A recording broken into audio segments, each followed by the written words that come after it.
प्रशांत पांडे, जो कि छात्र नेता हैं, आंदोलनकारी जो छात्र हैं, उनके बीच में ये रहते हैं और उनकी समस्या हमें बताएंगे। तो सबसे पहले प्रशांत पांडे जी, आपका स्वागत है। और आप डिबेट चर्चा की शुरुआत केवल आपसे ही करेंगे आज, क्योंकि आप अच्छे से बता पाएंगे कि आखिर दिक्कतें कहाँ आ रही हैं, लूप होल्स कहाँ हैं और इसका रास्ता क्यों नहीं निकल रहा है। एक बार बताइए।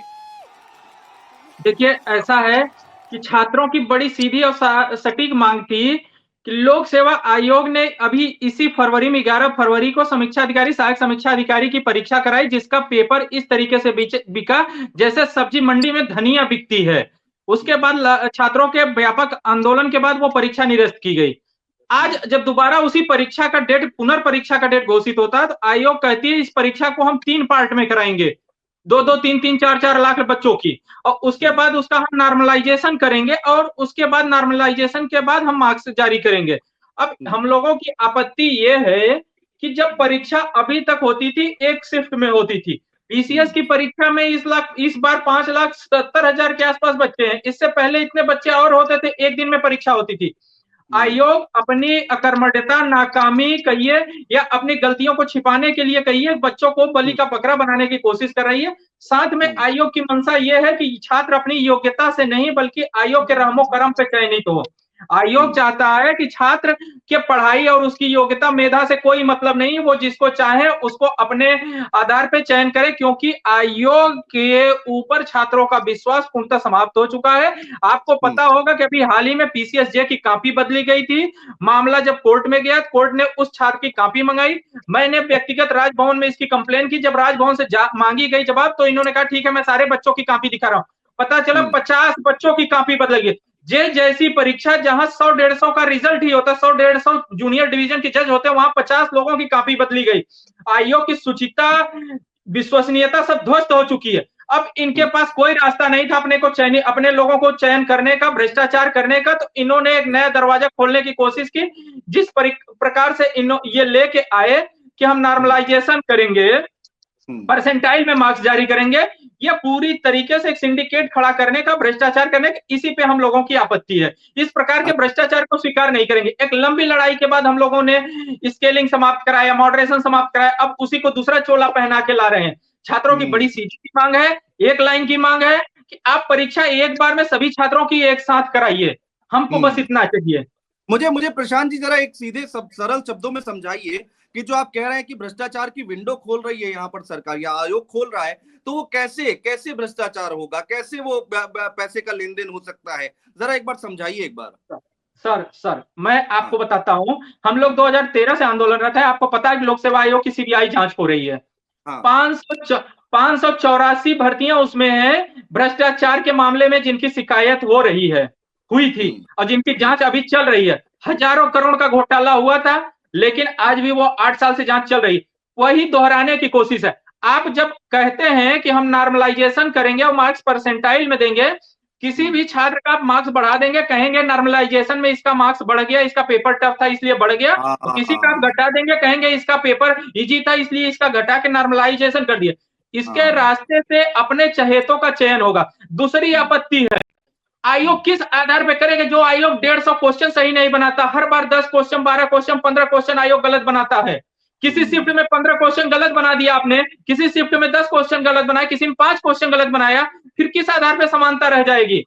बात यहाँ इक्विलिटी की है। जैसा अभी माननीय सर्वोच्च न्यायालय के निर्णय में भी आया कि परीक्षा के नोटिफिकेशन के साथ परीक्षा प्रक्रिया शुरू होती है। इसके बीच में अगर आप किसी भी प्रकार का बदलाव करते हैं, इंटरवेन करते हैं, तो आर्टिकल 14 का वायलेशन होता है, जो कॉन्स्टिट्यूशनल राइट, फंडामेंटल राइट है। आप स्टूडेंट को क्या समझ रखे हैं?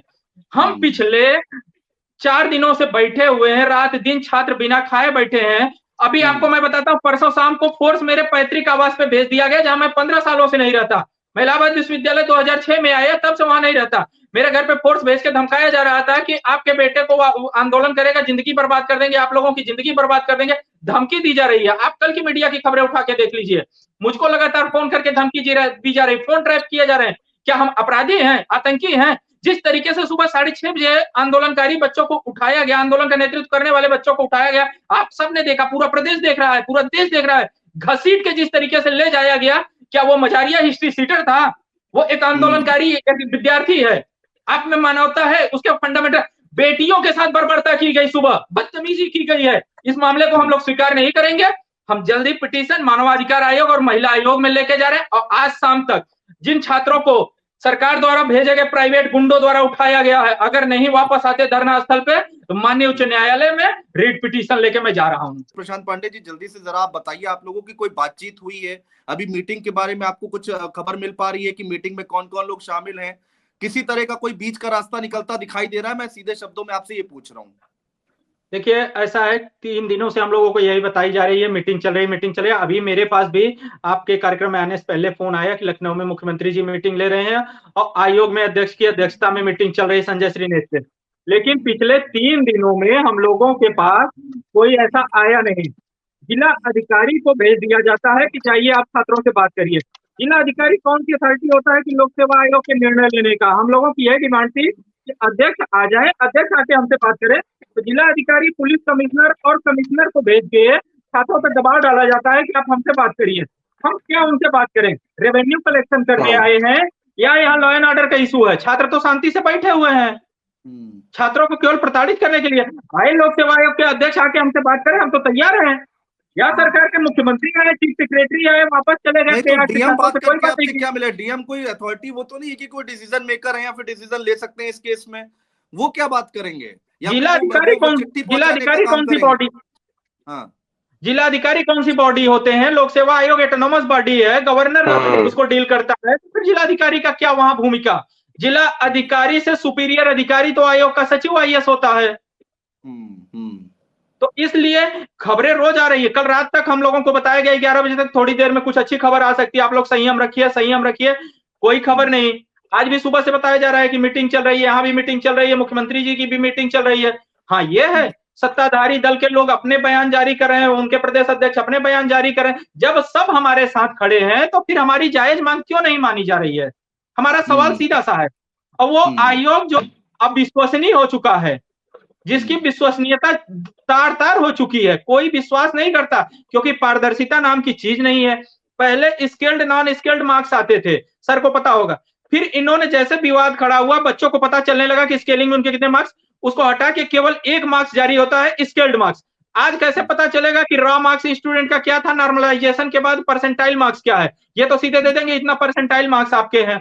तो फिर तो वह हो गया, पढ़ने का कोई मतलब नहीं। अपना बोरिया बिस्तर बांधे, गांव का गरीब का लड़का जाके गांव में कहीं पे अपना झोपड़ी लगाए और पान की दुकान चलाए, ठेला चलाए, यही होगा। आयोग की यही मंशा है, अपने चहेतों को मोटा पैसा लेके भरेगी।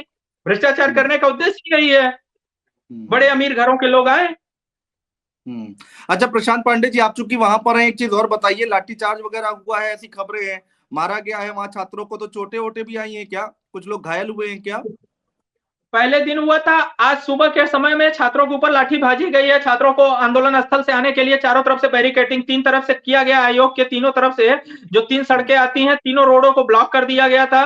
जो आप देख रहे हैं कि बैरियर तोड़ के लड़के जा रहे हैं, छात्रों को रोकने की कोशिश की गई। शुरू में छात्रों को लगातार प्रताड़ित किया गया, और सुबह के समय जब छात्रों की संख्या कम होती है, सब अपने कमरे पे जाते हैं फ्रेश होने के लिए, उस समय छात्रों के साथ मारपीट, धक्का मुक्की की गई है। दिव्यांग बंधुओं का लाठी छीन लिया गया, उनकी बैसाखी छीन ली गई है, छात्राओं के साथ बदतमीजी की गई है, पूरी तरीके से गुंडागर्दी की जा रही है, और छात्रों के हक और हकूक पे डकैती डालने की कोशिश है, जिसको हम लोग स्वीकार नहीं करेंगे। एक लाइन में मैं बता देना चाहता हूं आपके माध्यम से, सत्ता से लेके आयोग तक के लोग ये चीज कान खोल के सुन लें, छात्र हटने वाले नहीं है। जान चली जाएगी लेकिन बैठेंगे यहीं, न हम मारेंगे, हम लड़ेंगे, लेकिन संवैधानिक लड़ेंगे।